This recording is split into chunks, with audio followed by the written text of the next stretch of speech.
नमस्कार, मैं स्वागत करती हूं आपका खबर इंडिया न्यूज में।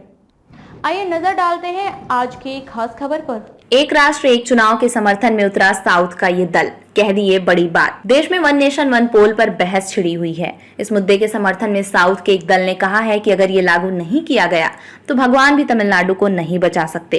देश में वन नेशन वन इलेक्शन को लेकर जहां कुछ नेता सपोर्ट में हैं तो कई इसका विरोध कर रहे हैं। इसी कड़ी में अभी से तमिलनाडु के एक राजनीतिक दल का समर्थन मिला है। केंद्रीय गृह मंत्री अमित शाह के एक साथ लंबी चर्चा के बाद नई दिल्ली से लौटने के कुछ घंटों बाद ही अन्ना द्रमुक महासचिव पलानी स्वामी ने शुक्रवार 15 सितंबर 2023 को कहा कि लोकसभा चुनाव के साथ ही तमिलनाडु में एक राष्ट्र एक चुनाव को लागू किया जाना चाहिए।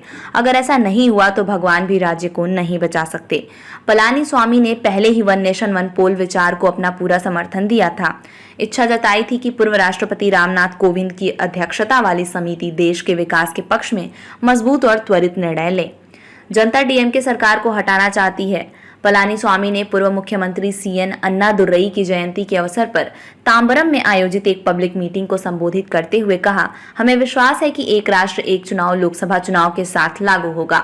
बहुत जल्द लोकसभा चुनाव आ रहे हैं। आपको चुनाव में एआईएडीएमके के उम्मीदवारों का समर्थन करना होगा। तमिलनाडु की जनता चाहती है कि इस डीएमके सरकार को हटाया जाए और यही आवाज गूंज रही है। ऐसा करने के लिए एक राष्ट्र एक चुनाव जरूरी है। सभी से एकजुट होकर काम करने की अपील।